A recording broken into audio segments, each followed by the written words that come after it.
Bismillahirrahmanirrahim. Bismillahirrahmanirrahim.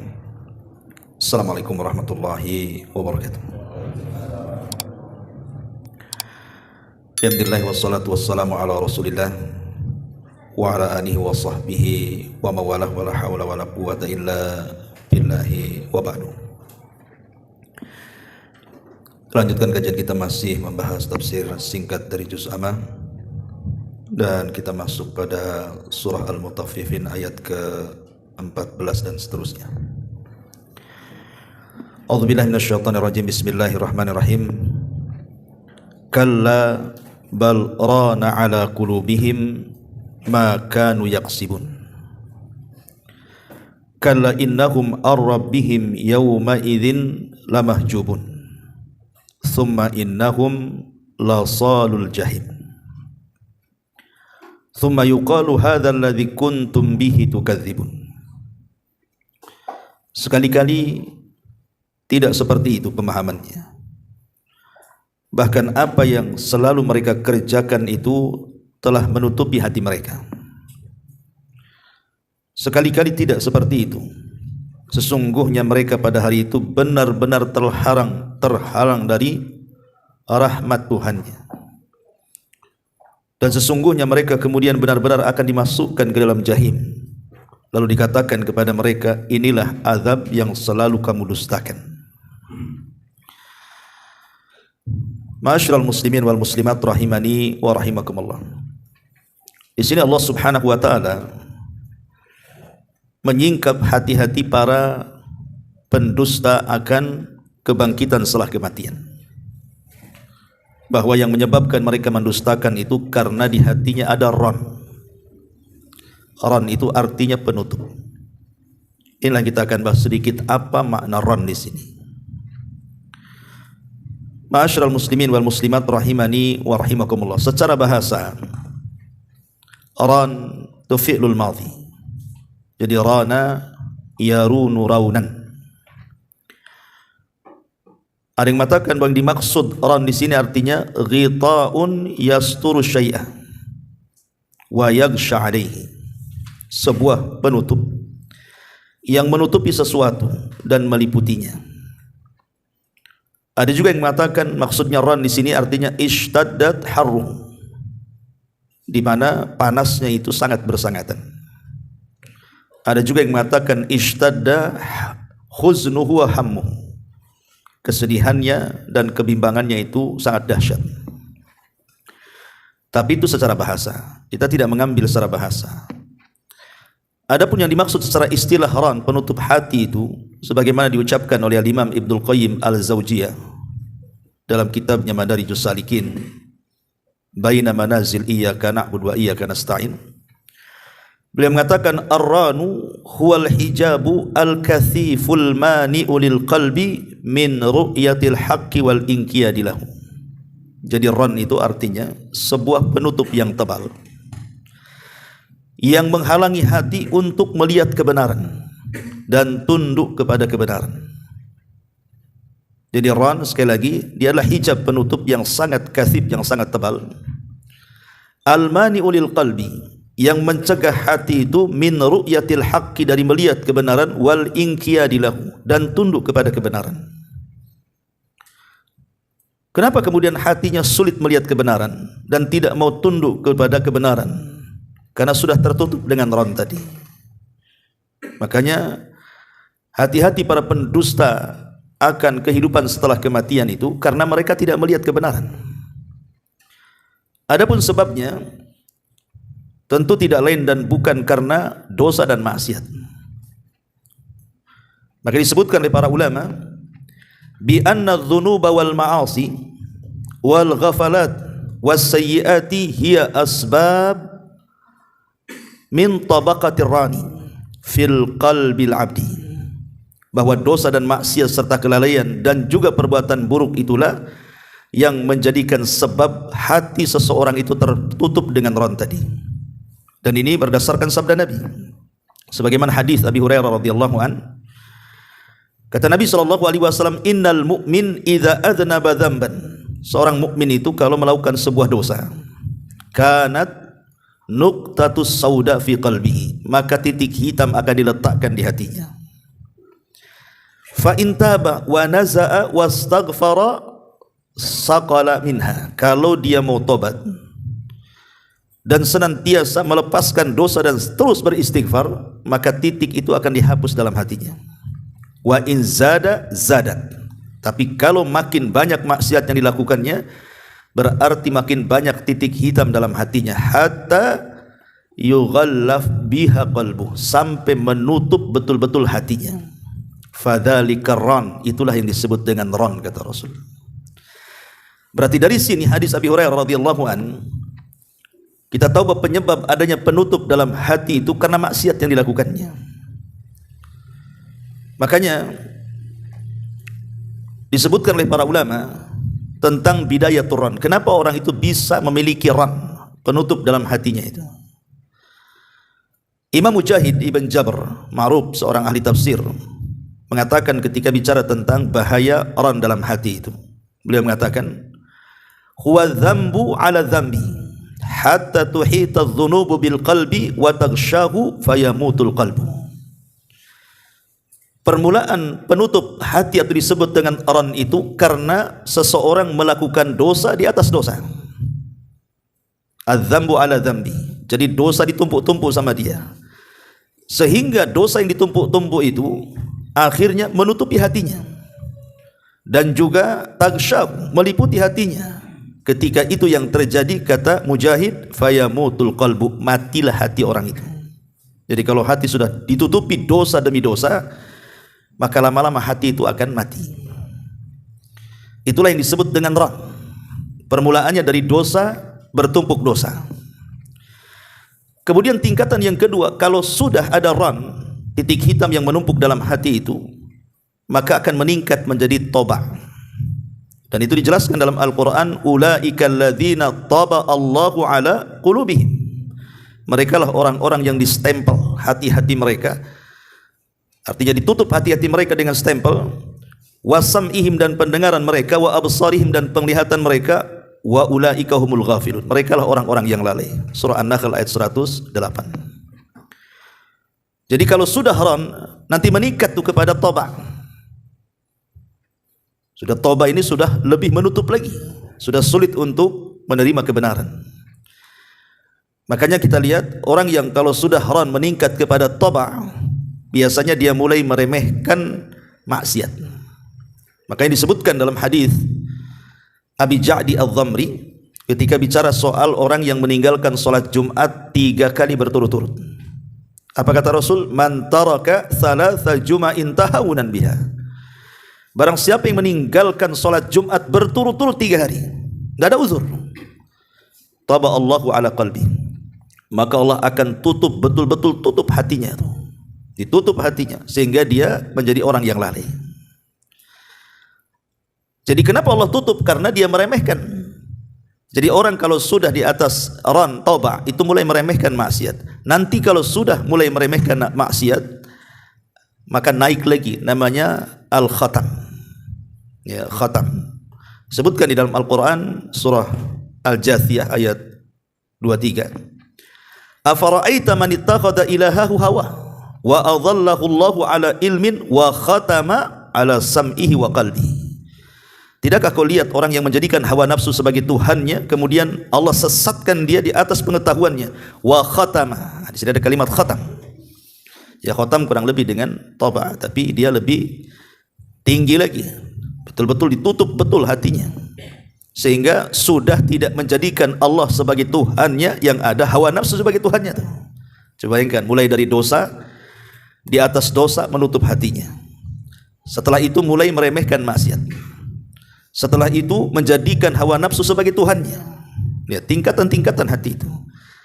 Kemudian yang terakhir, al-qafal. Qafal itu artinya gembok. Rumah kalau digembok kan nggak bisa masuk tuh. Artinya kebenaran tidak akan masuk lagi ke hatinya tuh. Kalau sudah hawa nafsunya menjadi Tuhannya, maka akan digembok. Dan itu disebutkan di dalam surah Muhammad ayat 24. Afala yatadabbaruna al-Qur'ana am 'ala qulubin aqfaluha. Tidakkah mereka merenungkan Al-Qur'an ataukah dalam hati mereka ada gembok-gembok yang menutup hatinya? Imam Mujahid Ibn Jabr mengatakan, Ar-ran aisaru minat tab'i, wat tab'u aisaru minal aqfal, wal aqfal asyaddu dhalik. Kata Imam Mujahid, adapun ran penutup hati namanya ran, itu lebih mudah dibandingkan toba. Tapi toba lebih mudah dibandingkan gembok tadi. Dan gembok itu paling parah. Hati kalau sudah digembok akan sulit menerima apapun. Dia akan tolak maksiat, dia akan tolak nasihat, dia akan tolak hidayah, tidak akan masuk dalam hatinya tuh. Nah, kalau sudah seperti ini kan bahaya tuh. Ya. Berawal dari apa? Berawal dari ran. Makanya jangan remehkan ran, karena akan meningkat nantinya. Ya, menjadi toba, kemudian khotam, terakhir menjadi kafan. Nauzubillah. Ma'asyiral muslimin yang dimuliakan Allah Subhanahu wa taala. Kita tahu bahwa setiap amal itu, setiap amal ibadah badan kita ini, itu kan madarnya kepada hati. Artinya lingkarannya itu ada di hati. Makanya kenapa Rasul mengatakan innamal a'malu binniyat, kan gitu. Amal itu ditentukan dengan niat, dan niat itu ada di mana? Di hati. Nabi SAW sampai mengatakan, ala wa inna fil jasadi mudghah, idza saluhat saluhal jasadu kulluh, wa idza fasadat fasadal jasadu kulluh, ala wa hiyal qalbu. Ingatlah, dalam jasad manusia itu ada segumpal daging. Kalau dia baik, maka akan mempengaruhi kebaikan jasadnya. Tapi kalau dia jahat, maka akan membuat jahat semua jasadnya. Itulah hati.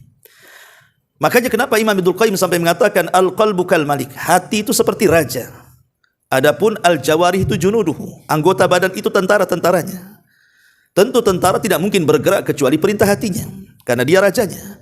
Artinya kalau perintahnya baik, ya anggota badannya pun akan bergerak dengan kebaikan. Tapi kalau perintahnya buruk, pasti anggota badannya pun akan bergerak kepada keburukan. Ketika hati mengatakan pandang yang halal, tentu dia tidak mungkin memandang yang haram. Ketika hati mengatakan dengarkan yang berpahala, tidak mungkin dia mendengarkan yang dosa. Ucapkan yang santun, tidak mungkin dia mengucapkan kalimat kasar. Karena memang yang menggerakkan itu semua hati. Kecuali kalau dia munafik. Kalau munafik kan beda antara hati dengan ucapan, kan itu ya. Ngomong beda dengan apa yang dalam hatinya. Tapi kalau dia seorang mukmin, tidak mungkin bertukar. Makanya kenapa anggota badan itu rata-rata dua. Mata dua, telinga dua, lubang hidung dua, tangan dua, kaki dua, tapi mulut satu. Kenapa mulut satu? Karena mulut ini penerjemah hati, dan hati juga satu. Ya, hati satu, mulut satu. Karena lisan ini penerjemah masalahnya, tapi mata kan dua, telinga juga dua, tangan juga dua, kaki dua. Lah hikmahnya kenapa lisan kita cuma satu? Karena lisan itu dijadikan penerjemah, juru bicaranya apa yang tersimpan dalam hati kita. Tapi semua madarnya itu ada dalam hati kita. Lingkaran-lingkaran amal soleh itu ataupun keburukan, semua ditentukan dengan hati. Makanya kenapa kemudian di antara penyakit ran ini bisa mengakibatkan kepada qaswatul qalbi. Orang kalau sudah tertutup hatinya, biasanya akan mengeras tuh hatinya. Dan di antara bentuk-bentuk keras hati itu, pertama, at-takassul anit ta'ah. Mulai dia malas untuk melakukan ketaatan. Kalau kita mulai malas salat, malas ngaji, malas untuk beribadah, berarti mulai keras tuh hati itu. Kemudian yang kedua, ada ta'atsur bi ayatil Quran wal mawaid war raqaiq. Tidak terpengaruh dengan bacaan-bacaan Quran. Kayaknya sama aja dengan musik, dengar Quran sama aja kayaknya. Enggak bergetar juga hati ini. Atau ketika mungkin ada ceramah-ceramah soal neraka dan sorga, tak takut juga dia. Ya biasa saja. Jadi hatinya itu tidak tergerak sama sekali tuh. Itu hati kalau tidak tergerak dengan bacaan Quran, tidak tergerak dengan ceramah-ceramah, dengan nasihat-nasihat, wejangan-wejangan yang melembutkan hati. Ingat, Al-Quran itu fadzakir bil Quran man yakhafu wa'id, kata Allah. Ingatkan mereka dengan Quran supaya mereka takut. Artinya kalau tidak takut berarti tidak bisa diingatkan tuh. Ya. Hatinya keras tuh. Ya. Kemudian yang ketiga, ta'alluquz zaid bid dunya. Ketika hati ini lebih mengejar dunia, lupa dengan akhirat. Itu mulai keras hatinya tuh. Ya. Kemudian yang keempat, dha'fu ta'zimillahi azza wajal. Lemahnya ketika mengagungkan Allah. Ketika mendengar suara adzan Allahu Akbar, ya biasa saja. Tapi kalau orang paham bahwa kalimat akbar ini maknanya Allah lebih besar di seluruh makhluknya, timbul pengagungan dia kepada Allah. Kemudian yang kelima, al-wahsyatu al-mudlimah, perasaan takut yang berlebihan. Takut soal kehidupan dunia, tentunya bukan takut akhirat ya. Takut karena apa yang besok nasibnya gimana, nasib anaknya gimana, nasib keluarganya di mana. Oh, pokoknya hanya dipikirkan itu soal ketakutan-ketakutan yang tidak berdasar. Padahal rizki manusia itu sudah ditanggung. Lah 5 perkara ini kata para ulama itulah di antara mazahir qaswatul qalbi. Itu pengaruh daripada kerasnya hati.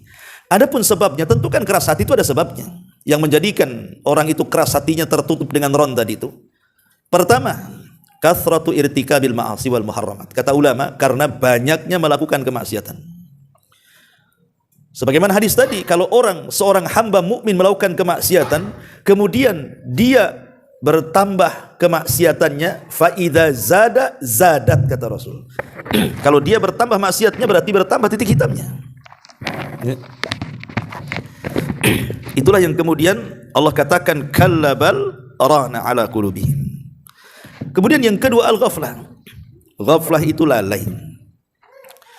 Maksudnya lalai itu sama sekali tidak ingat Allah, jarang berzikir, jarang berdoa, jarang mengingat Allah Subhanahu wa taala. Lalai, ya, disibukkan dengan dunia. Kemudian yang ketiga at-ta'alluq bid dunya wal istighal bimaladzatiha. Terlampau cinta dunia, sibuk dengan kelezatan-kelezatannya, bahkan tertipu dengan dunia. Ada orang yang awalnya sebelum mencari dunia itu angan-angannya baik dia. Nanti kalau saya kaya, saya akan kuasai harta itu, kemudian saya akan bangun ini, bangun itu, bantu pesantren ini, pesantren itu, masjid ini, masjid itu, yayasan panti asuhan ini, panti asuhan itu, dan begitu seterusnya. Ada orang-orang yang cita-citanya bagus tuh. Dia kira dia kalau diberikan dunia dia bisa menguasai dia. Rupanya setelah dunia didapat dia, terbalik, dunia menguasai dia. Akhirnya dia yang disiksa dengan dunia jadinya. Aduh sayang ini kalau dilepas nih bisnis ini. Padahal sudah banyak bisnis dia. Sayang, ini ada peluang lagi, kenapa tidak dikejar? Padahal sudah cukup hidupnya kan gitu. Akhirnya dia yang dikejar-kejar dunia, tersiksa dengan dunia. Lah itu diantara sebab juga ron dalam hati. Kemudian juga yang keempat, nisyanul mauti wa sakarati wal qabri wa ahwali. Lupa bahwa dia akan mati, lupa bahwa dia akan sakarat dengan kematian, lupa bahwa dia akan masuk ke kubur tuh, dan juga peristiwa-peristiwa kubur itu. Dia nggak ingat itu bahwa semuanya akan dipertanggungjawabkan tuh. Kemudian juga yang nomor 5, as-suhbatul fasidah. Boleh jadi mungkin dikarenakan kawan-kawan yang buruk, jelek akidahnya gitu, jelek tauhidnya, jelek akhlaknya, akhirnya lama-lama kita ikut mereka. Makanya nanti pada hari kiamat, bagaimana orang-orang yang ketika di dunia berkawan dengan orang-orang buruk akhlak, buruk akidah, atau orang-orang jahat itu, mereka akan menyesal. Dan Allah katakan itu penyesalannya dalam Quran tuh. Wa yauma ya'addu dzalimu ala yadayhi yaqulu ya laitani ittakhadtu ma'ar rasuli sabila ya wailatah laitani lam attakhid fulanan khalila laqad adallani anidz dzikri ba'da idja'ani wa kana syaitan lil insani khadhula, kata Allah. Pada hari di mana orang zalim itu menggigit ujung jari mereka karena menyesal, kemudian mengatakan, duhai kiranya kenapa aku tidak mengambil Rasul sebagai jalanku, duhai celaka, kenapa aku mengambil si fulan itu yang jahat sebagai kekasihku, dia pula menyesatkan aku setelah aku berzikir kepada Allah. Dan setan bagi manusia itu berusaha untuk merendahkan. Jadi mereka akan menyesal pada hari kiamat, orang-orang yang ketika di dunia mencari teman-teman yang baik, teman-teman yang buruk itu. Kemudian yang nomor 7, al-i'rad an kitabillahi wa sunnati rasulillah. Sebab kerasnya hati karena dia berpaling dari kitab Allah, berpaling dari sunnah Nabi sallallahu alaihi wasallam. Makanya Allah mengatakan, wa man adlamu mimman dzukira bi ayati rabbih fa a'rada anha wa nasiya ma qaddamat yadah inna ja'alna ala qulubihim akinnatan an yafqahuhu wa fi adanihim waqra. Siapakah yang lebih zalim, kata Allah, dibandingkan orang yang disebutkan ayat-ayat Rabbnya, tiba-tiba dia berpaling pula. Lihat di ujung ayat, kami jadikan hati-hati mereka akinnah, tertutup dengan setutup-tutupnya sehingga sulit memahami ayat-ayat itu. Na'udzubillah. Kemudian juga yang nomor 7, di antaranya adalah hubus syahwat, terlampau mengikuti syahwat dia. Terlampau mengikuti syahwat dia. Makanya Ibnu Umar radhiyallahu anhu, kalau tidak salah, dia menegur seseorang yang setiap ada rezeki uang dia ke pasar beli daging, pokoknya makan enak lah kan itu. Kata Abdullah bin Umar, apakah setiap hawa nafsu yang merintahkan kamu dari keinginan kamu untuk membeli sesuatu semuanya kau beli, katanya. Artinya kan tidak mesti semua keinginan itu harus diikuti, gitu maksudnya. Karena terkadang kita ini ke pasar, ke mall, kemana, sebenarnya nggak ada niat beli sebenarnya kan. Atau melihat barang, akhirnya beli. Setelah dibeli nyesal pula kita. Kenapa saya tadi beli kan itu ya. Jadi ada orang yang suka mengikuti syahwatnya itu. Dia mengurangi aktivitas akhiratnya, justru syahwat dunianya dikencengi dia. Nah, ini juga bisa sebab tertutupnya hati tadi. Kemudian yang nomor 8, ada muingkaril mungkar wassukutu anhu. Dia tidak berusaha untuk mengingkari sebuah kemungkaran dan cenderung diam dari kemungkaran. Nah, ini bahaya. Ya, bahaya orang seperti ini. Karena disebutkan dalam hadis Nabi SAW, apa kata Rasul? Tu'radul fitanu 'alal qulubi kal hasiri udan-udan. Jadi akan ditampakkan fitnah ini terhadap hati-hati manusia seperti tikar yang dirangkai. Fa ayyu qalbin ushribaha, maka siapapun hatinya yang kemudian main ambil saja fitnah itu, nukitat fihi nuqtatus sauda, maka akan diletakkan titik hitam dalam hatinya. Wa ayyu qalbin anqaraha nukitat fihi nuqtatu baydah. Tapi kalau dia ingkari fitnah itu, maka titik yang ada diletakkan di hatinya adalah titik putih. Sehingga hati terbagi dua, kata Rasul. Ada hati yang bersih, betul-betul putih, ada yang hati kemudian hitam dan gelap gulita. Kemudian kata Nabi sallallahu alaihi wasallam, beliau mengatakan, wal akhar aswadu murbadan kal kuzi muzahiyah la ya'rifu ma'rufan wa la yunkiru munkara. Ketika hati itu sudah hitam, karena tadi semua fitnah diambil saja dia, semua maksiat dipakainya atau dikerjakannya dia, maka lama-lama hati itu akan menghitam sehingga seperti gelas yang dibalikkan. Ini kan gelas nih ya, kalau gelas ini posisinya seperti ini, mau diisi air bisa. Tapi kalau gelas dibalikkan, lubangnya dari mana? Diisi air pun tidak akan bisa kalau gelas dibalikkan tuh. Nah, Nabi SAW mengatakan kalau hati sudah hitam itu seperti gelas dibalikkan tuh. Akhirnya apa? Tidak mengenal mana yang ma'ruf, tidak pula mengingkari mana yang mungkar. Karena susah hidayah masuk, mau masuk dari mana, nggak ada lubangnya. Nasihat mental kan gitu.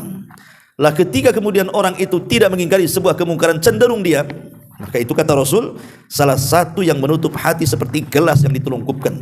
Naudzubillah. Ya. Kemudian juga di antara sebab kerasnya hati adalah banyaknya pikiran. Dhikus sadri, dada ini sempit. Kemudian al-qalaq wal gham, banyak pikiran. Kemudian juga al-gham itu ya bingung, stres gitu ya. Karena Allah yang mengatakan dalam surah Al-An'am ayat 125 itu, wa man yurid an yudhillahu yaj'al sadrahu dhaiqan. Barang siapa yang Allah kehendaki untuk sesat kehidupannya, maka Allah akan sempitkan hatinya. Artinya kalau Allah berikan hidayah, Allah lapangkan. Tapi Allah kalau menyesatkan seseorang, hatinya disempitkan tuh. Ketika dia semakin jauh dari ibadah, dari kebenaran, dari hak, itu mulai itu keras hatinya. Termasuk juga ada mutta'allum li alami wa ahatil mustad'afin. Tidak ada empati sama sekali. Artinya tidak ada kasihan dengan orang-orang lemah. Memandang orang-orang miskin itu tidak ada ibanya sama sekali. Memandang orang susah itu tidak ada kasihannya sama sekali. Anak-anak yatim tidak ada kasihannya sekali. Naudzubillah. Saya baru baca tadi di mana itu, di Barelang. Ada panti asuhan justru pengelolanya memperkosa anak 11 tahun. Baru terjadi. Sampai dihakimi warga kan itu. Coba bayangkan, dia mengasuh anak yatim di situ. Harusnya kan dia lebih peka kan itu, karena dia melihat bagaimana kondisi mereka, tidak punya ayah, tidak punya ibu, bisa diperkosa, naudzubillah. Justru kata Rasul, kalau ada anak yatim, usap tuh kepalanya, maka kita akan dapat pahala sebanyak rambut yang ada di kepalanya. Kata Rasul, kalau engkau ingin melembutkan hati, usap kepala anak yatim. Kan itu kata Nabi. Tapi kalau orang keras, makanya sering saya katakan ketika kita ingat waktu awal-awal mentafsirkan surah Alam tara, gimana surah Al-Maun itu. Ara'aital ladzi yukadzibu biddin. Ara'aital ladzi yukadzibu biddin fadzalika alladzi yad'ul yatim wa la yakhuddu 'ala ta'amil miskin. Tidakkah kau lihat para pendusta-pendusta? Ad-din di sini bisa diartikan agama, bisa diartikan balasan setelah kematian, hisab dan yang semacamnya. Mereka lah orang-orang yang menghardik anak-anak yatim dan tidak mengarahkan orang untuk membantu orang miskin. Para ulama tafsir mengatakan, ayat ini kan ada sebab nuzulnya. Ada yang mengatakan turun kepada Abu Jahal, ada yang mengatakan turun kepada Umayyah, ada yang mengatakan turun kepada Abi Sufyan. Wallahu a'lam. Ya, tapi yang jelas turun kepada para pembesar kufar. Jadi salah satu pembesar Quraisy itu sedang menyembelih unta. Tiba-tiba datang anak yatim, mintalah mungkin seiris daging unta itu. Tapi tiba-tiba diambilnya tongkat, didorongnya anak yatim itu sampai terjengkang, kemudian nangis, kemudian lari. Turun ayat ini. Ara'aital ladzi yukadzibu bidin, fadzalikal ladzi yad'ul yatim. Tidakkah kau lihat para pendusta agama itu? Mereka adalah orang-orang perhardik anak yatim. Kata ulama, seandainya para pembesar Quraisy itu, sekelas Abu Jahal, Umayyah, Al-Walid dan yang lainnya, memiliki sedikit hati yang penuh dengan rahmat, memiliki rahmat saja dalam hatinya, tentu mereka diberikan hidayah Islam. Tapi ketika rahmat dicabut dalam hati mereka, tidak ada kasih sayang dalam hati mereka, keraslah hati mereka, disitulah hidayah susah masuk ke dalam hati mereka. Bukti keras hati mereka menghardik anak yatim, tidak membantu fakir miskin, dan mereka wayamnaunal maun, tidak mau berkongsi dengan tetangganya, bakhil. Ya. Makanya dari sini ikhwatu fillah bahwa penyebab kerasnya hati itu karena tidak ada perasaan kasihan dengan orang-orang susah. Nah, ini juga salah satu penyebabnya. Termasuk juga adamul mubalah bi awamirillahi wa adamul mubadarati ila taatillah. Tidak peduli dengan perintah-perintah Allah. Bahkan tidak bersegera untuk melaksanakan ketaatan kepada, pokoknya enggak peduli. Ada kan orang enggak peduli. Salatlah, kan salat wajib. Nanti aja lah. Enggak peduli dia. Disuruh salat pun tak mau. Jelas itu bukan perintah kita, Al-Qur'an yang memerintahkan kan. Enggak peduli. Ada orang menasihati untuk ibadah padahal itu wajib bagi dia, fardu ain, tidak bisa diwakilkan. Seperti puasa, salat itu kan tidak bisa diwakilkan. Kita sendiri yang beribadah kan. Tapi ada orang enggak peduli, dan kebanyakan enggak peduli. Karena sibuk di pasar, sibuk bekerja, sibuk main, sibuk enggak peduli dengan ibadah. Ini keras hati orang kayak gini. Dan yang terakhir tentu aklul haram, karena banyak memakan yang haram. Atau mungkin bisa ditambah di sini juga dhafut tawakkul, lemahnya tawakal, takdzibul haq, mendustakan yang hak, kemudian kurhun nas, suka benci dengan manusia, kemudian suka berselisih dengan manusia, bukan mau berdamai, dikit-dikit mau berselisih saja orang itu, dan begitu seterusnya. Ya, kemaksiatan-kemaksiatan secara umum itu adalah bisa menutup hati. Taib, sekarang apa obatnya? Tentu kalau kita bicara penyakit, ya harus ada apoteknya, harus ada rumah sakitnya. Ya. Yang pertama kata para ulama, supaya hati tidak keras dan tidak tersarang ron dalam hati kita itu, yang pertama an-nadharu fi ayatil Quran wa tafakkur fi wa'dillahi azza wa jal wa wa'idihi wa amrihi wa nahyihi bi ainin dami'atin wa qalbin khasyi'. Cobalah lihat, pelajari ayat-ayat Al-Quran atau ayat-ayat kaun, ayat-ayat alam ini, berfikir. Dan juga di sana ada janji dari Allah, di sana ada ancaman-ancaman dari Allah, di sana ada perintah dari Allah, di sana ada larangan Allah. Coba fikirkan ya, bahwa agama ini datang kepada kita ini untuk melembutkan hati. Karena Quran sendiri adalah obat gitu ya. Wa nunazzilu minal Quran ma huwa syifaa. Kami turunkan Quran itu sebagai obat. Kalau yang keras-keras hati, obati dengan Quran tuh. Baca Quran, kemudian tafakur dalam Quran itu tentang ancaman, janji, perintah, larangan dan begitu seterusnya. Kemudian yang kedua, al-ma'rifatu billahi ta'ala. Cobalah kenal siapa Tuhan kita, tentu dengan mempelajari nama dan sifat-sifatnya. Nama-nama Allah itu 99 nama. Coba renungkan nama-nama itu, sebagaimana yang sudah kita kajikan. Bagaimana banyak asar-asar keimanan yang bisa kita temukan ketika mempelajari nama-nama Allah, dan itu bisa melembutkan hati. Kemudian yang nomor 3, al-iktsar minat taubati wa dzikri wal istighfar. Perbanyak taubat, perbanyak zikir dan istighfar. Kenapa demikian? Karena penyebab kerasnya hati itu dosa. Berarti ketika kita bertobat, maknanya menggugurkan dosa. Penyebab kerasnya hilang nantinya tuh. Kemudian yang keempat, mujahadatu nafsi wa muhasabatuha. Berusaha untuk sungguh-sungguh membersihkan hati ini. Membersihkan hati kan tidak seperti membersihkan piring kotor dikasih sunlight gitu kan, enggak. Atau mobil dibawa ke karwas gitu ya. Membersihkan hati ini memang agak sulit, sehingga perlu kesungguhan makanya. Kemudian perlu muhasabah juga ya.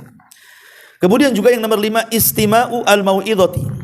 Biasakan mendengar ceramah-ceramah, kajian-kajian. Ini kalau orang sudah keras hati datang ke pengajian, supaya disirami rohaninya. Bukan hanya perutnya aja diisi dengan nasi dan kuah itu, ruh juga perlu juga kan gitu ya, dengan nasihat-nasihat itu. Makanya kenapa sampai Handalah yang pernah dimandi besarkan oleh para malaikat, Handalah ya. Handalah ini bapaknya kafir, tapi anaknya dimandikan para malaikat ya, artinya bukan mengeluarkan dari terang, makin terang dari kegelapan ke keterangan. Bapaknya kafir tapi dia dan musuh Nabi itu bapaknya Handalah, tapi anaknya menjadi sahabat Nabi. Abu Jahal memusuhi Nabi, anaknya Ikrimah menjadi pejuang Nabi. Al-Walid ibn Mughirah dengan kekayaannya berusaha untuk menghalangi dakwah Nabi sampai mati, sampai turun surah Al-Mudaththir. Tapi anaknya Khalid ibn Walid menjadi pedang Allah kan itu ya. Terkadang begitu, dikeluarkan dari yang mati orang hidup. Tapi ada juga dikeluarkan orang yang hidup pula, anak-anaknya mati pula, karena nggak ada pendidikan. Ya. Jadi berusaha untuk mendengar. Kata Handalah kepada Abu Bakar, wahai Abu Bakar, aku ini kalau hadir di majelis Nabi, seolah-olah surga itu ada di pelupuk mataku katanya. Seolah-olah neraka juga sama ada di pelupuk mataku. Aku bisa berlinang air mata. Tapi kalau aku sudah jadi jauh dari pengajian, lupa tuh dengan surga neraka itu, seolah dongeng Nabi saja itu katanya. Apakah saya munafik? Begitu kata Handalah. Kata Abu Bakar, kok sama kita ini? Aku juga sama. Aku kalau duduk di majelis Nabi itu, kalau Rasul cerita surga, kayaknya surga depan mata. Kalau cerita neraka, rasanya neraka juga depan mata. Tapi kalau sudah aku sibuk dengan berniaga, lupa pula tuh surga neraka itu. Apa kita berdua munafik katanya? Kalau gitu kita datang kepada Nabi. Coba kita tanyakan. Maka ditanyakanlah perkara itu. Apa kata Nabi SAW? Tidak. Itu bukan munafik. Wajar seperti itu. Tetapi kata Rasul, ya Handalah, walakin ya Handalah sa'atan sa'ah, kata Rasul. Tapi Handalah, tolonglah kau bagi waktu. Kadang ngaji, ya kadang sibuk dunia. Kadang ngaji, kadang sibuk dunia. Begitu maksudnya. Ya. Sebab kalau antum los gitu saja ngaji, lama-lama keras hati, futur itu nanti. Karena yang membangkitkan semangat orang hidup itu di pengajian, di mana lagi. Makanya sampai-sampai kemudian dikatakan oleh para ulama itu, carilah hatimu di 3 tempat. Carilah hatimu di 3 tempat. Salah satunya apa? Cari di pengajian hatimu. Salah satu yang disarankan para ulama adalah cari hatimu di pengajian, di majelis-majelis zikir, majelis-majelis ilmu, karena itu yang bisa menghidupkan hati. Ma'asyiral muslimin wal muslimat rahimani wa rahimakumullah. Kemudian juga yang bisa melembutkan hati adalah ziaratul mardah, kunjungi orang sakit. Kita juga akan sama seperti itu. Sehingga apalah yang perlu dibanggakan lagi? Sehebat apapun manusia pasti akan sakit. Tidak sakit parah ya, sakit ringan, tapi semua pasti tersentuh dengan sakit. Ya. Kemudian juga kalau kurang juga setelah mengunjungi orang sakit, ziarah kubur. Kata Nabi SAW, ziarah kubur itu bisa melembutkan hati. Kenapa? Karena kita diingatkan dengan kematian. Makanya ketika mengucapkan salam saja, kita katakan apa? Assalamualaikum ya ahlad diyar minal mu'minina wal muslimin wa inna bikumul lahikun nas'alullahu lana walakumul afiyah, kata Rasul. Nas'alullah wa inna bikumul lahikun. Di situ syahidnya. Kami juga akan menyusul kalian loh. Akan menyusul kalian. Makanya di antara kerasnya hati itu kalau orang lewat kuburan kok tidak mengucapkan salam, itu keras hatinya tuh. Ya, kan di Batam ini rata-rata kuburan pinggir jalan ya, kawan. Ya, jadi kecuali kalau di Tamiang agak repot karena di pinggir jalan kuburannya orang-orang bukan orang muslim ya. Kita ngebut aja lah kan di situ. Tapi kalau seandainya itu kuburannya orang Islam, kan bisa tuh berhenti naik motor. Ucapkan salam pergi lagi. Ya. Antum dapat pahala di situ. Apalagi sempat-sempatnya antum mendoakan, ya Allah ampunilah orang sak kuburan ini. Satu kuburan itu isinya 1000 orang. Antum naik motor dapat pahala 1000 orang tuh. Kan enak itu sebenarnya cari pahala itu kalau orang cerdas ya. Ma'asyiral muslimin yang dimuliakan Allah Subhanahu wa taala. Disebutkan oleh siapa di sini? Abdullah bin Umar bin Khattab radhiyallahu an yang terdapat dalam Sunan Al-Baihaqi. Ya. Kata Nabi sallallahu alaihi wasallam, Inna hadhil quluba tasda kama yasda al-hadid idza asabahul ma. Ingat, hati-hati manusia itu terkadang bisa berkarat seperti karatnya besi apabila tersentuh air. Kemudian dikatakan, kila ya Rasulullah, wa majalauha. Kalau begitu bagaimana cara membersihkan karat-karat besi itu yang dalam hati itu? Maka Rasul mengatakan, kathratu dzikril mauti wa tilawatil Quran. Perbanyak mengingat kematian dan perbanyak baca Quran. Ini nasihat Rasul. Ya, ini langsung Rasul yang mengatakan bagaimana cara membersihkannya hati yang berkarat itu seperti besi yang berkarat karena air itu. Maka Rasul mengatakan perbanyak ingat mati. Karena orang ingat mati itu akhirnya apa? Dia tidak mungkin taswib, melambat-lambatkan tobat, dia akan mati. Tidak mungkin melambat-lambatkan amal soleh. Sebab kalau seandainya dia mati tidak banyak amal soleh, apa yang dihadapkan di hadapan Allah? Tidak mungkin malas-malas orang itu. Kalau ingat mati, biasanya yang taswib tobatnya dengan lagunya nanti-nanti itu biasanya karena tidak ingat mati. Kapan lo tobat? Nanti. Nantilah bisa haji. Bisa haji pun tak tobat juga. Makin jadi. Jadi Kata Nabi SAW, di antara obatnya kathratu dzikril mauti. Dengan cara apa? Ziarah kubur kan gitu. Gimana lagi? Atau umpamanya ada orang kematian, datang. Walaupun kita hanya menyolatkan, syukur-syukur kita memfardu kifayahkan, melihat langsung jenazah itu kan. Tapi betapa banyak orang-orang yang dia pula yang memandikan, mengkafankan, menyolatkan, menyuburkan, pulang itu tidak ingat mati, itu heran tuh. Ada orang kayak gitu. Yang lebih parah lagi, saya itu pernah negor orang di kuburan tuh. Dia penggali kuburan, hari-hari gali kuburan. Jadi pas waktu datang azan, jadi saya ngomong sama dia itu, Pak, nggak sholat Pak? Bapak aja lah sholat katanya. Hari-hari dia gali kuburan. Dia bilang begitu, Bapak aja yang sholat katanya. La ilaha illallah. Harusnya kan orang ini penggali kuburan yang paling bertobat harusnya. Karena dia hari-hari di kuburan, tengok orang mati kan. Rupanya penggali kuburan tak ingat mati, dia hari-hari menguburkan orang mati. Nah ini kan keras tuh hatinya orang ini. Nah ini juga di antara Nabi SAW mengatakan bahwa apabila seseorang ingin membersihkan hati, kathratu dzikril mauti wa tilawatil Quran. Ya, tilawatil Quran artinya membaca Al-Quran. Lah inilah di antara makna ran dalam ayat ini, kalla bal rana ala qulubihim ma kanu yaksibun. Sekali-kali jangan seperti itu. Bahkan apa yang selalu mereka kerjakan itu telah menutupi hati mereka. Dan hati ini kan macam-macam. Ada hati yang hidup, itulah disebut dengan qalbun salim. Hati yang selamat. Yang Allah Subhanahu wa taala katakan, al-yauma la yanfa'u malun wala banun illa man atallaha biqalbin salim. Pada hari di mana harta dan anak-anak tidak akan manfaat di hadapan Allah kecuali orang yang datang membawa hati yang selamat. Itulah hati yang hidup. Tapi di sana ada hati yang mati. Hati yang mati berawal dari hati yang sakit. Kan hati tiga kan, hati yang selamat, hati yang sakit, hati yang mati.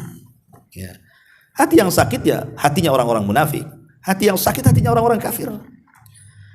Nah, makanya kemudian pembagian hati disebutkan para ulama dalam rangka tazkiyatun nafas ini penting supaya kita bisa mengukur hati kita ini masuk ke yang mana gitu ya. Tapi yang jelas bahwa inti daripada ran dalam ayat 14 surah dari Al-Mutaffifin ini, kenapa terjadi ran penutup hati? Karena mereka menumpuk-numpuk dosa di atas dosa. Jadilah kemudian ran, titik-titik hitam yang menumpuk di situ sehingga menjadi keras hati manusia. Dan Allah mengatakan, kalla innahum ar-rabbihim yawma idin lamahjubun. Sekali-kali tidak begitu. Sungguh mereka pada hari kiamat benar-benar terhalang. Sebenarnya ahli tafsir mengatakan maksudnya terhalang di sini artinya terhalang dari melihat wajah Allah. Allah Subhanahu wa taala, kita tahu bahwa pertemuan kita dengan Allah itu 4 kali sudah saya jelaskan. 2 di dunia dan 2 di akhirat.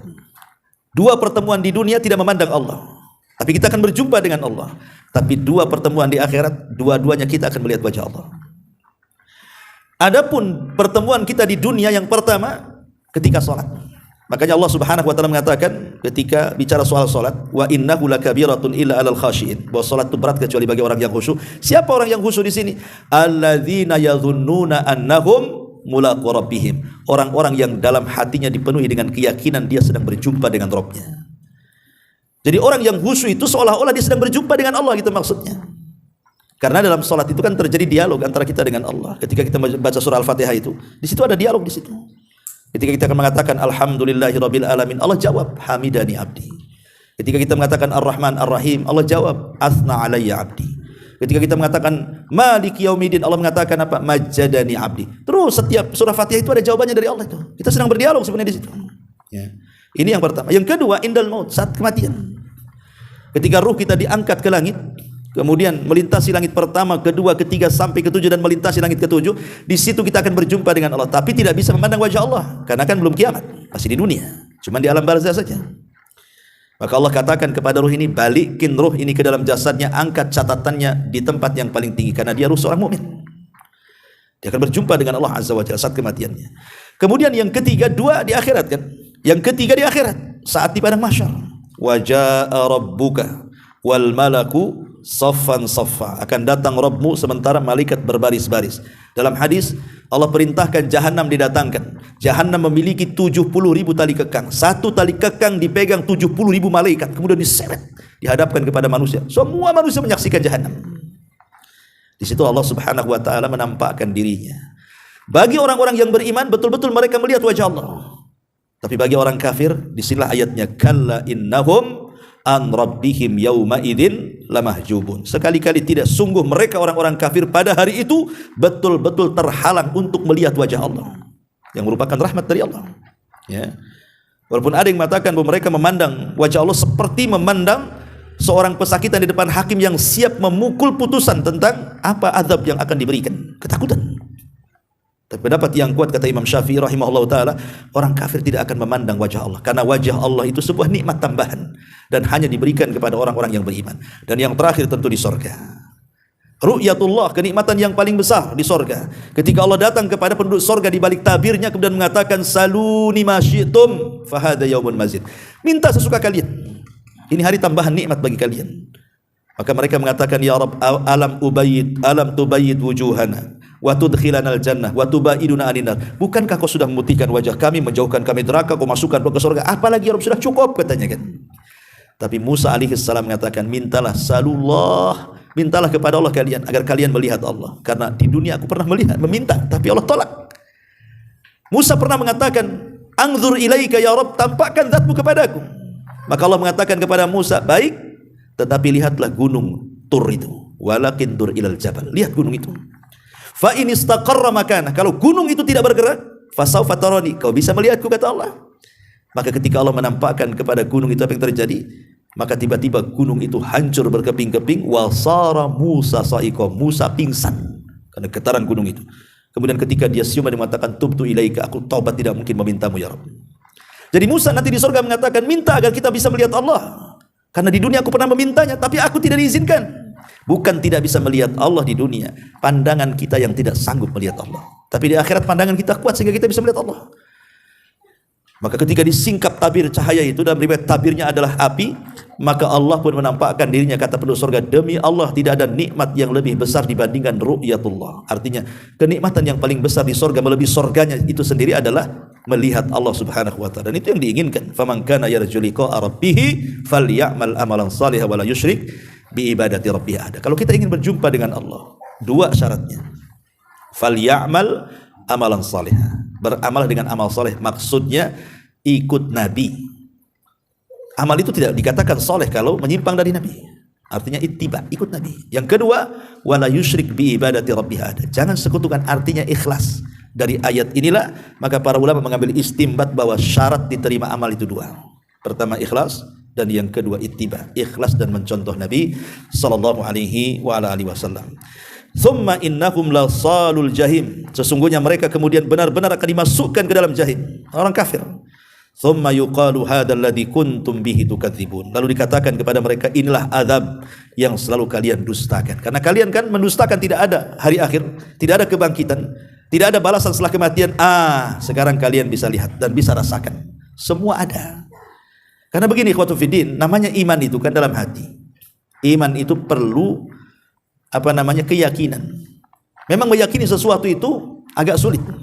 Tapi seorang yang beriman, baik sesuatu itu mustahil ataupun tidak mustahil, tetap wajib beriman sebagai bentuk ketundukan kepada Allah dan Rasulnya kan. Seperti Rasul menghabarkan, nanti di akhir zaman ada Dajjal, di akhir zaman akan ada Ya'juj dan Ma'juj, di akhir zaman ada binatang melata bisa bicara, di akhir zaman akan ada asap di langit, di akhir zaman akan ada matahari dan terbit, macam-macam. Secara logika nggak masuk sebenarnya, mustahil, kayak dongeng aja kan gitu. Tapi karena di antara bentuk keimanan kita kepada Rasulullah, tasdiquhu fima akhbar, kita harus membenarkan apapun yang dihabarkan Rasul, masuk di akal atau tidak masuk di akal, sami'na wa ata'na, selesai. Itu tugas kepada kita.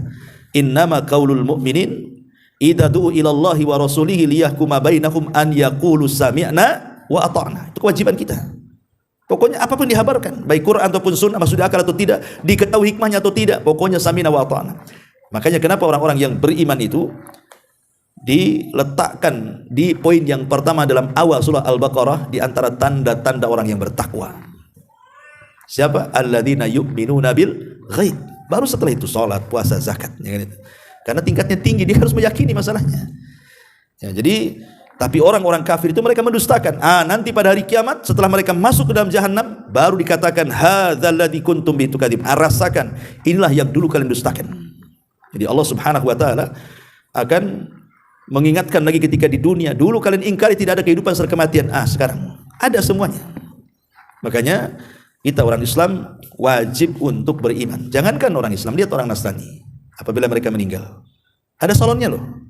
Orang Nasrani itu ada salonnya kan, salon kematian kan, pakai jas, ke parfum, dicantik-cantikin, kan? Masukkan ke peti gitu ya. Kemudian ditaruh baik-baik. Kenapa? Karena mereka yakin juga ada kehidupan setelah kematian kan. Kalau mereka tidak yakin kehidupan, ngapain campakkan aja lah kan gitu. Udah jadi bangkai. Kenapa dibagus-bagusin pula kan itu? Berarti mereka juga yakin sebenarnya ada kehidupan setelah kematian. Tapi ada orang-orang yang mengingkari tidak ada kehidupan kematian. Kita hidup dan mati itu hanya waktu saja katanya. Itu disebut dahriyun namanya. Atau dikenal dengan ateis. Orang yang mengingkari adanya Tuhan, apalagi kehidupan setelah kematian. Wallahu a'lam bishawab. Sudah bismillah. Ada manfaatnya. Tapi sebelum saya tutup, kalau ada yang bertanya silakan. Enggak ada? Alhamdulillah. Subhanallah bihamdika, asyhadu an la ilaha illa anta astaghfiruka wa atubu ilaik. Allahu ta'ala alam. Assalamualaikum warahmatullahi wabarakatuh.